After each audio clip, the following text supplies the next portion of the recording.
welcome to another broadcast of our podcast.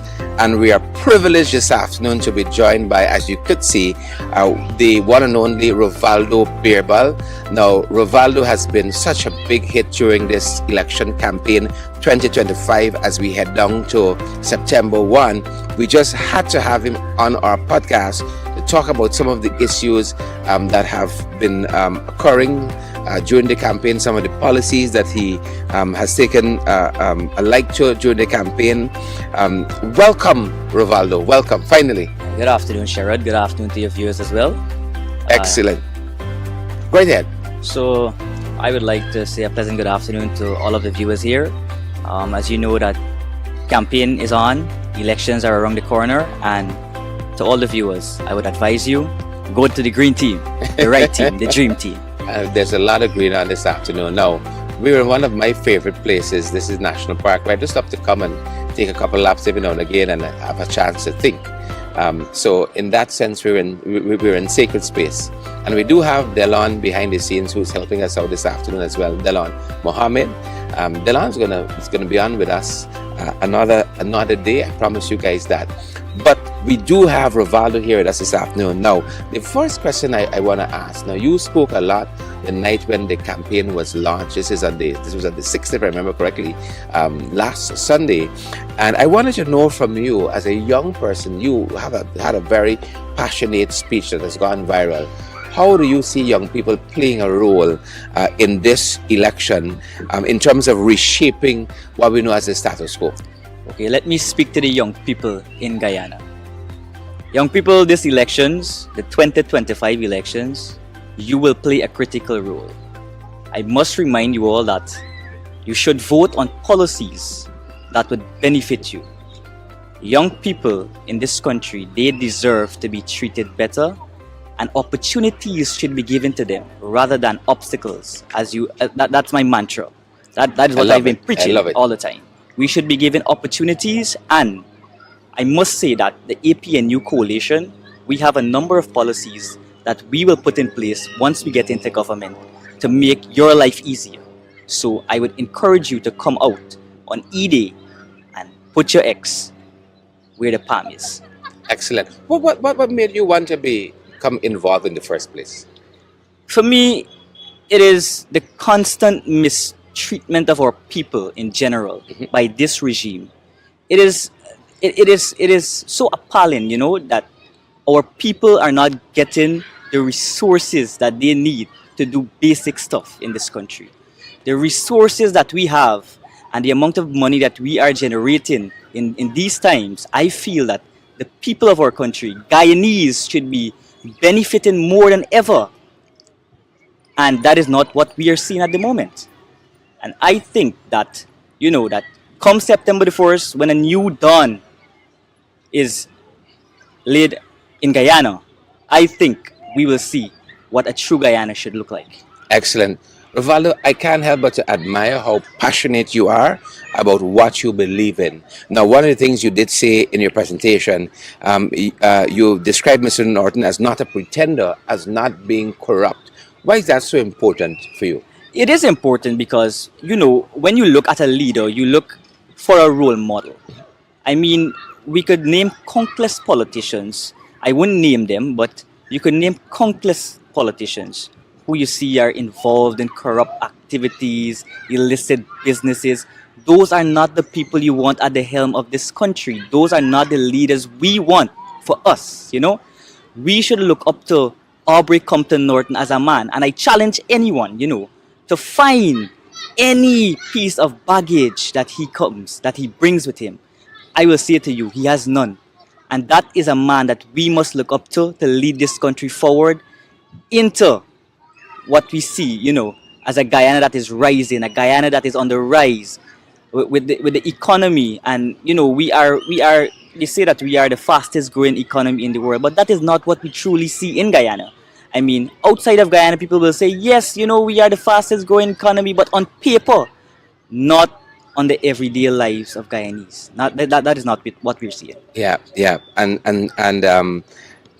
I appreciate that so much, because that has been the felt experience, the lived experience of so many Guyanese since oil has started pumping, and more so since this government has started receiving that oil money, that we got $1 trillion budgets, but we don't feel that. And you read Sabuk News any given Monday, in that article they talk about how the cost of living affecting people, and people always comment, whether it's finding hardship with the rent, the prices in the market that is going up, the cost of living that keeps increasing. The complaints have been relentless over the last 2 years, Rivaldo. Yes, Sherrod. I challenge any Guyanese who, barring the friends, the families, and the favorites of the current government, to be true to themselves, to have a clear conscience. Are you better off than you were 5 years ago? That is my question to the Guyanese population. Are you better off? For me, personally, I am not better off. But this is not about me. This is much bigger than myself. This is about the entirety of Guyana and its people. We have thousands of livelihoods at stake in this election. And I think that it is essential that people come to the front, put their hand up, and say that enough is enough with this current government. Yeah, and that is one of the things we dare say is on the ballot on September 1. Guyanese will have to go to the ballot, go to the polling place, and they have to think long and hard about the issues before. And by the time they get to September 1, they have an issue, they have a whole host of issues that they're looking at, and they're looking at the party that best represents those issues for them, and they make a choice. And that cost of living one, that is a very, very important one.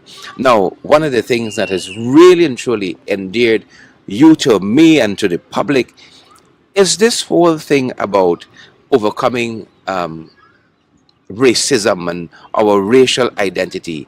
Now, I don't like talking about race and color and creed, but it is a factor, as you would well recognize, Ravaldo. And one of the things you've emphasized is unity over race or party. How do you think that message is resonating? That message of yours, I think, what the core message is. That message should resonate well with the Guyanese people. I think our party is bigger than race. It is much bigger than race. We stand for a united Guyana where everyone is included.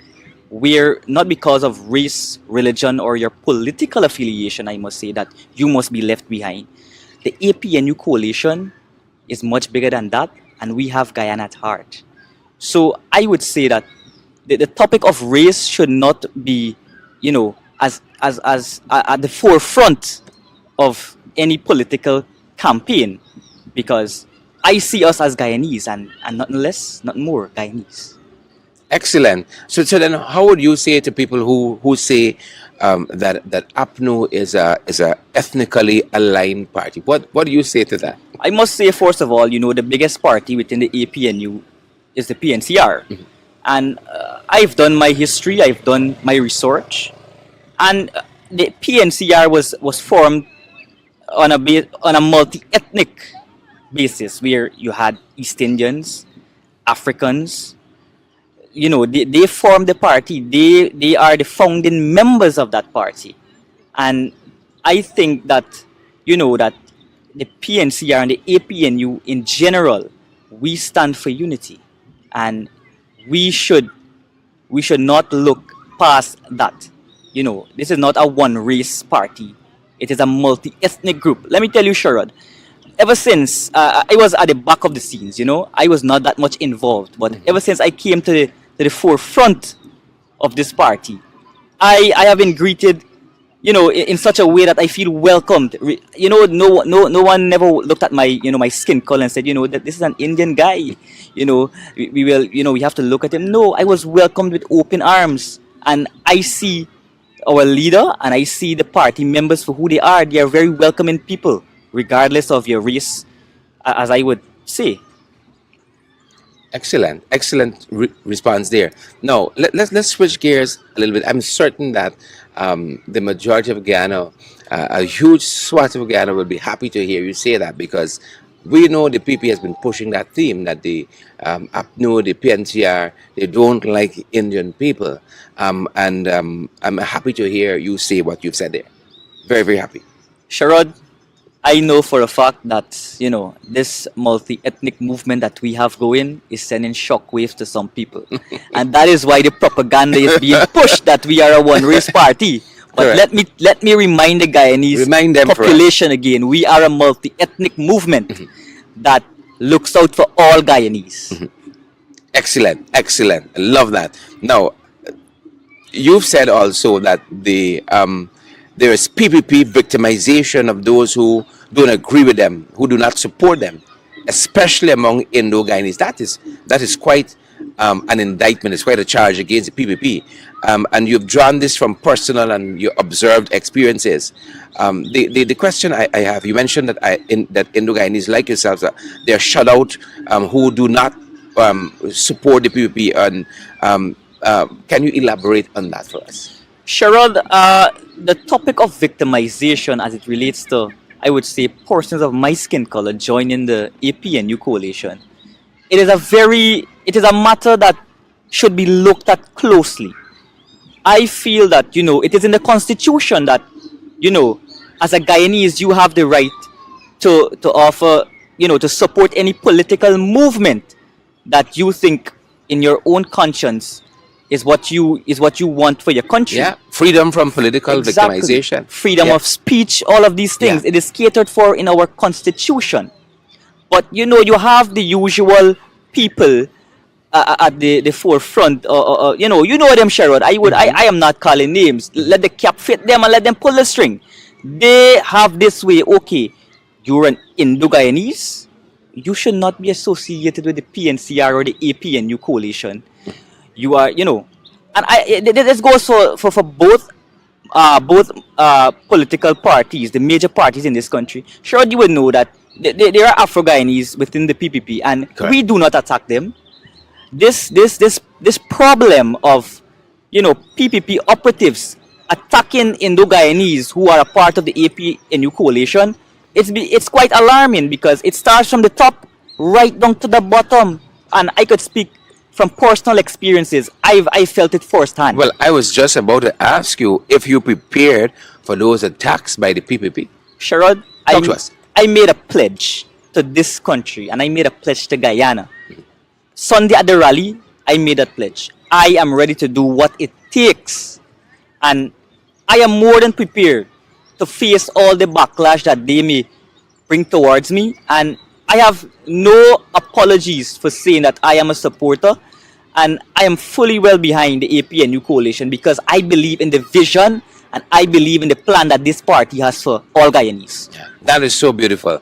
Now, let's talk a little bit about you've talked there about the political lashes already coming because people think that because you're Indo-Guyanese somehow your birthright should be tied to the PPP.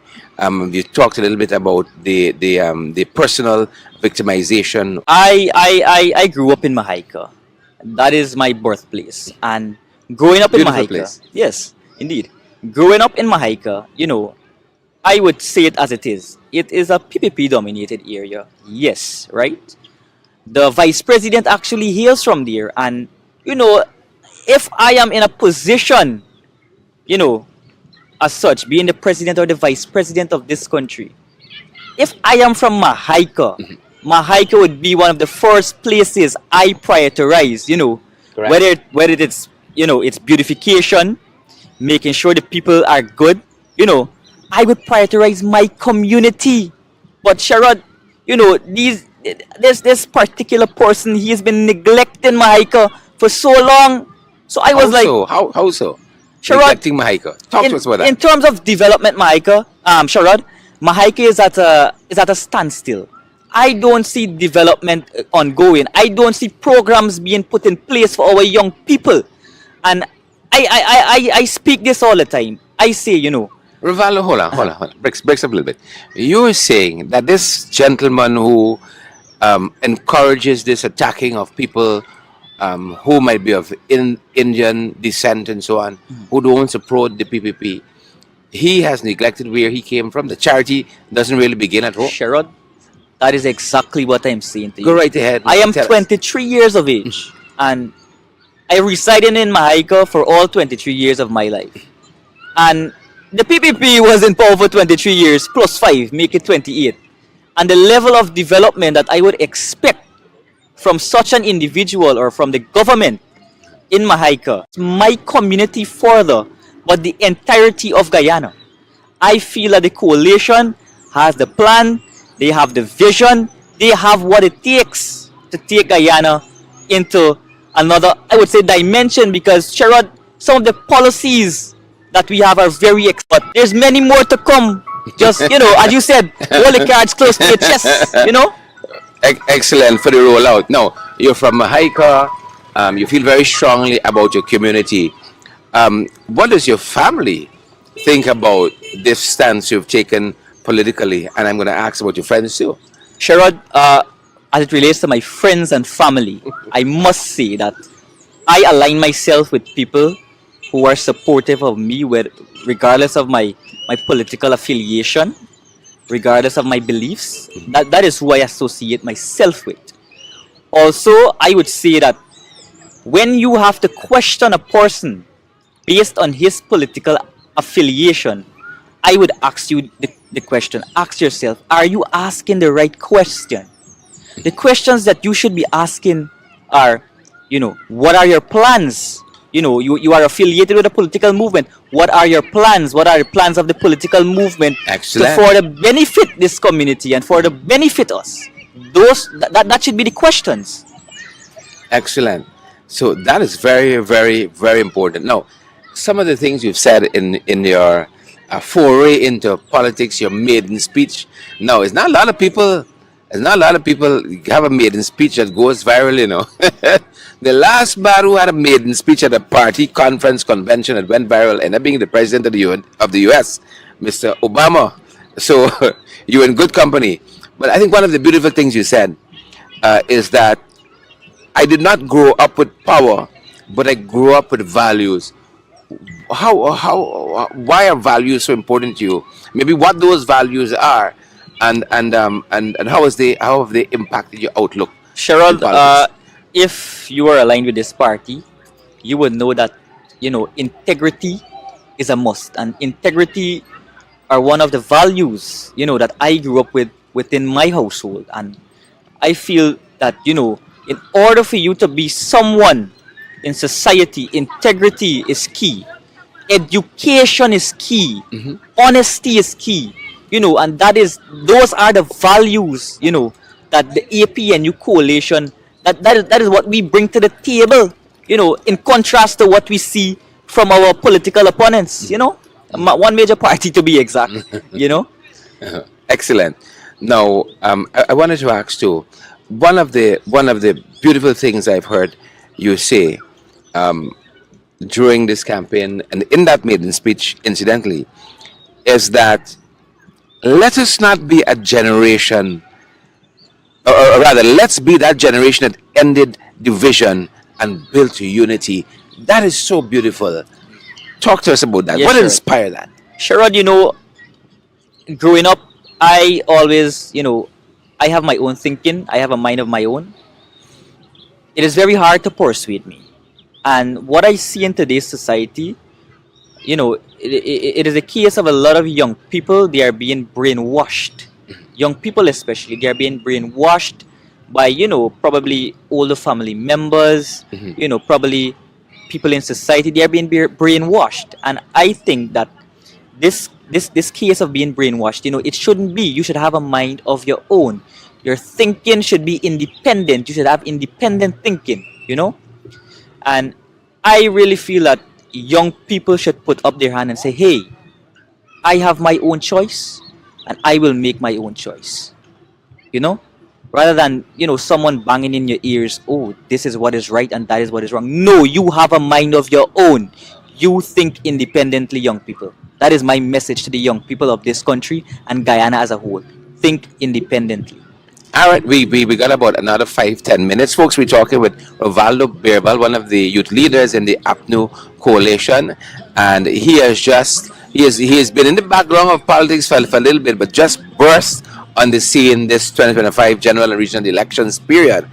And we're talking with him about how he grew up, some of his values, and what inspired him to come forward now and offer himself up for service in our country. Those are just a couple of things we're talking to him about. Now, you said a lot of the young people in Mahaika, their own challenges.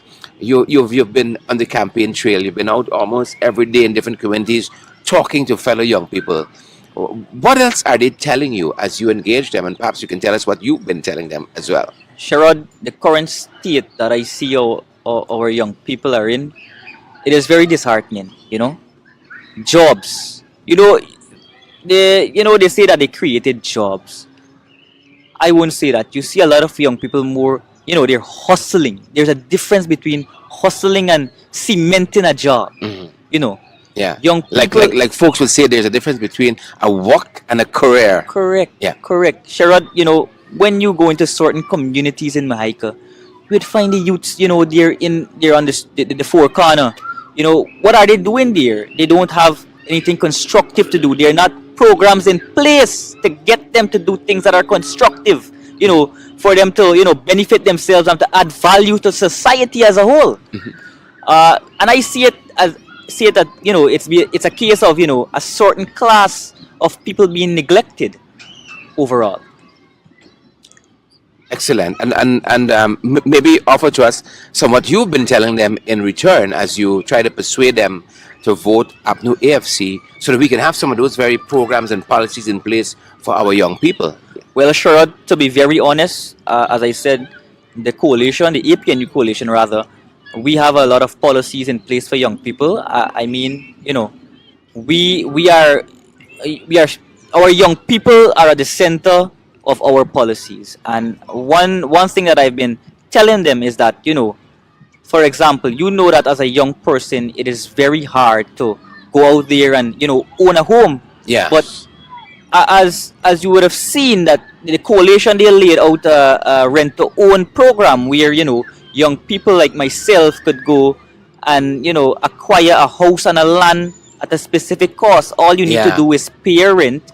And when you would have accumulated the amount, over time, it is yours, The house is yours. And I know you know this too, Ravoldo, that it was under the APNU AFC government that young people could have even applied for a piece of land. Correct. Very early. I think it was age 16. Correct. And then the government comes in, they shift that back a little bit. And now they're saying that when we come back, you can apply for a house not at 16. That's our idea. Again, the same thing that they tried to crash and to trash, they're now bringing back as part of their initiative. Sherrod, you said two words just now, come back. Guyana is not in a comeback state. We are moving forward. We are moving forward without this corrupt regime, and we are moving on to bigger and better things. So to the Guyanese population, once again, I urge you, come September the 1st, 2025, put your X next to the palm. When you put your X next to the palm, your vote is valued. Yeah. The APNU coalition is people-centered. I see a lot of people running with this people-centered thing now. But we are the original people-centered party. Let that get, let it get up here. Yeah. Ravoldo, you're young at this business. One thing you learn by the people is that they like thief. They like thief your ideas, thief taxpayers' money, and all of that. You're getting your feet wet in this political climate as we wrap up. Are there things that have surprised you in this electoral period? I mean, we still got some way left to go. Anything that's surprised you now that you're closer, to the action? Sherrod, first of all, as it relates to the People's Progressive Party, Civic, nothing that they do at the moment surprises me. It is expected of them. We know how they operate. But I must say to you, the APNU coalition has reignited a fire within me. A fire of hope, a fire of a better Guyana. And let me tell you, to be honest, Sherrod, when I first joined and when I first, came into the fore, I was, you must have a tiny bit of doubt, what are the plans for Guyana? But Sherrod, let me tell you, as time goes by and the plans started to unveil themselves, I was left dumbfounded. I can feel your excitement. The excitement is there, Sherrod. The plans that we have for this country, Sherrod, they're just amazing. Guyanese, and in order for those plans to come to a realization, you need, as I reiterate once again, you need to put your X where it will be valued, next to the palm. All Sherrod, right. I thank you. Yes, it's been really nice talking to you. This very fruitful discussion.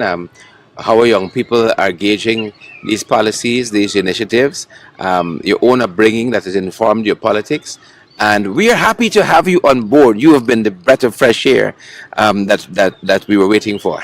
Okay, sure. Thank you so much. Anything else you want to leave with our viewers? Yes, before you- going back to that question you asked me about the policies that we have for young people. Go right ahead. There is one more I would like to establish and would like to put out there if you haven't heard it already.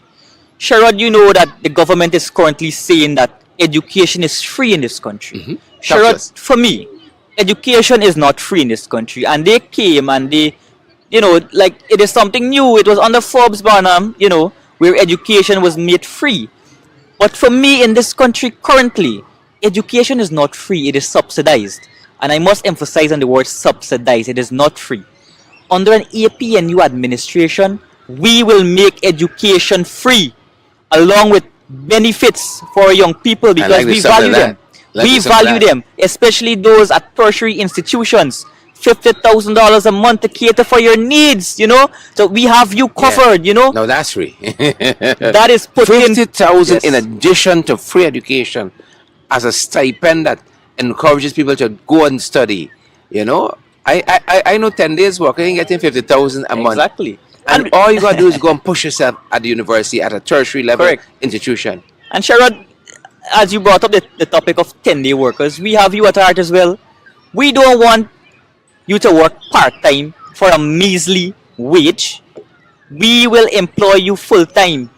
We will put you on the training in your respective sectors that we will place you. Hold on. Ravoldo Birbal, why I feel like you write some of these policies yourself? You know them too well. Sherrod, when you're at, now that You I'm know at them the too forefront well. of it, I must say that I was a part of, especially the youth-driven policies. I was a part of those policy making. Excellent. So I know what it is, Excellent. and I know about the plans that we have for the young Excellent. people. So youth being involved in shaping policies for youths. Correct. That's a beautiful thing. Correct, Sherrod. And there are many more like me out there, but they are just afraid of political victimization. What do But you say to them? I What do you say say to to you, them? hold the fort. Hold the fort. A better day is coming. If you know that you could come out and show your support behind us, please do. But if you know that victimization would come your way, I just say to you, hold the fort. A new Guyana is coming. Yeah. The Lord hold the fort. Yeah. Hold the fort. Look, I feel so energized. I feel like I walk up the street more and talk to people, Thank you so much. Folks, we've been talking again with Ravoldo Birbal. As you can tell, a fantastic young man. You're going to see him in your communities. You're going to see him in your streets, in your neighborhood. You're going to see more of him, folks, into the indefinite future. I am so eager to see what Ravoldo becomes in this process, and I know we have all of the programs and policies that will help Ravoldo and young people like him to continue to put him first and to see them giving them the tools necessary to go after their own dreams and aspirations. And I'm happy Ravoldo has chosen politics as part of his vocation because it suits you. Yes, Sherrod. So I must say, once again, to the Guyanese population, we are putting people first over here in the APNU coalition camp. Sherrod, I thank you for having me. Thank you for being here. All right. Folks, before we go, let me just give you a good wrap up. Remember that Monday is nomination day and all roads lead. Pick up back the mic, Ravoldo. Chip in if you want to.